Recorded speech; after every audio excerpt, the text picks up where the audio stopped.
আসসালামু আলাইকুম বন্ধুরা, প্যারট ব্রিতে আপনাদের স্বাগত।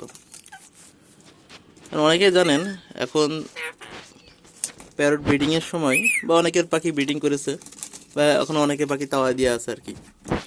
তো আমার এবছর 2 জোড়াতে ব্রিডিং করেছিল। তো সামনে যে জোড়াটি দেখছেন এবছর এরা প্রথম ডিম বাচ্চা করছিল, গতবারও করছিল, সে ডিম পাওয়া হয়েছিল, কিন্তু এবার এরা মেটিং করে বক্সে ডিম দিয়েছিল আর কি। তো এই জোড়াটি নতুন হওয়ার কারণে দেখায় আপনাদের, এবছর ডিম বাচ্চা নষ্ট করেছে।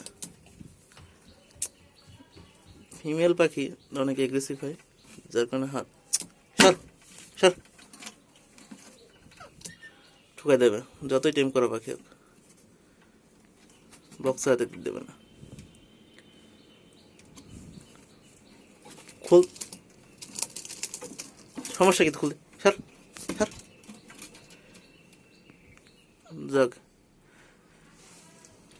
এ জোড়াটা ডিম বাচ্চা নষ্ট করেছে, দেখাতে পাচ্ছেন হাত ঠুকাই দেবে। আসেন আমার মাস্টার পেয়ারের কাছে, ওটা দেখছেন ওইটাই আমার মাস্টার পেয়ার। তো তাদের বক্স, তাদের ঘর এটা। ওই ডিম বাচ্চা নষ্ট করার আরেকটা কারণ হলো এই সেট আপ ছিল না আমার কাছে, যার কারণে সেট আপ ছাড়াই ডিম বাচ্চা করেছে। যার কারণে একটা বাচ্চা উঠেলো, যে রাতে উঠছিল সে বাচ্চা মরে গেছে সে রাতেই। তো আসে মাস্টার পেয়ারের কাছে, মাস্টার পেয়ারের বাচ্চা ওখানে আছে। প্রথম থেকে আমি ভিডিও দিতে পারিনি, কিন্তু এখন বাচ্চা যেহেতু উঠে গেছে, তারপর এখন আজকে বাচ্চা বের করব বক্স থেকে, সেজন্য ভিডিওটি করা আর কি। তো মাস্টার পেয়ারে বের করতে হলে এখন আমাকে ভিতরে যেতে হবে, দেখি এখান থেকে বের করা যায় কিনা, চেষ্টা করি বের করার জন্য। দেখি বক্সটা নিয়ে আসি, এই হলো বক্স। আমার পেয়ার উপরে উপরে বসে আছে। তো দেখি আপনাদের শেয়ার করি যে কী অবস্থা।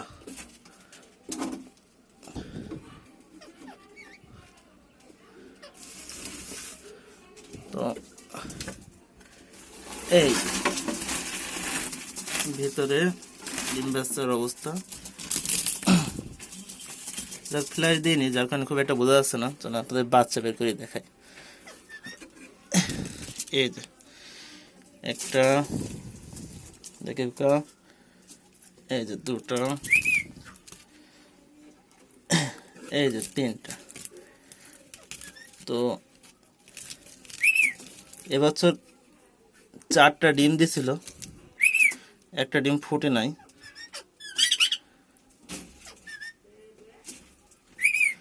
একটা ডিম ফুটে না, একটা ডিম নষ্ট হয়েছে। আর এই 4টা, এই 3টা বাচ্চা উঠেছে। তো বাচ্চাগুলো দেখছেন আজ 17 দিন বয়স, বাচ্চাগুলো কেমন হেলদি, বাচ্চাগুলো কত সুন্দর আর কত সাইজ কেমন বড়। তো আপনার সাথে বেশি কথা বাড়াবো না, এরপর থেকে আমি হ্যান্ড ফিডিং করাবো বাচ্চাগুলোকে, কারণ বাচ্চাগুলো বড় হয়েছে, আর কিছুদিন যদি বক্সের মধ্যে রাখি তখন আমার দেখে ভয় পাবে। তো এখনই সময় হ্যান্ড ফিডিং করানো। আর একটু আগে থাকতে বের করানো উচিত ছিল, তো লেট হয়ে গিয়েছে। তো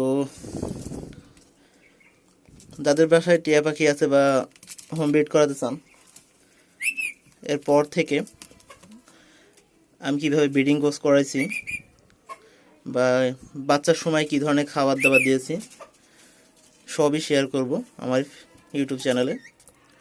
তো সাথেই থাকবেন। এরপরে আমি ভিডিও আপলোড করব কীভাবে বাচ্চা কী ধরনের খাবার দেবেন, বাচ্চা কীভাবে রাখবেন, সেগুলোই আর কি। তো ধন্যবাদ সবাইকে।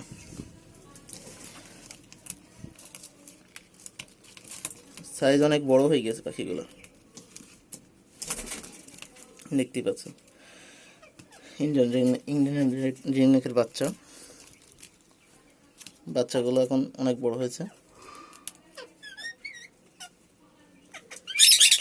এখন আমি হ্যান্ড ফিডিং করাবো, টেম করার চিন্তা ভাবনা আছে। তো আরেকটা সমস্যার কথা বলি, যেটা হলো পাখি সম্পূর্ণ যদি টেম হয় পাখি হয় সেক্ষেত্রে বাচ্চা নষ্ট করে বেশি। মানে এই জোড়া আমার টেম করা পাখি, এই যে এটাও আমার টেম করা। তো এবার আমার সেট আপ ছিল না, যার কারণে এবার সেট আপ তৈরি করবো। এখানে সম্পূর্ণ ঘরে সেট আপ হবে, তা আপনাদের সাথে শেয়ার করব কীভাবে আমি ঘর তৈরি করলাম।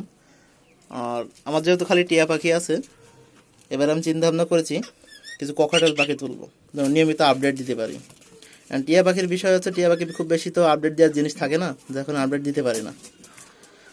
তো ধন্যবাদ সবাইকে, পরবর্তী ভিডিওতে আবার দেখা হবে।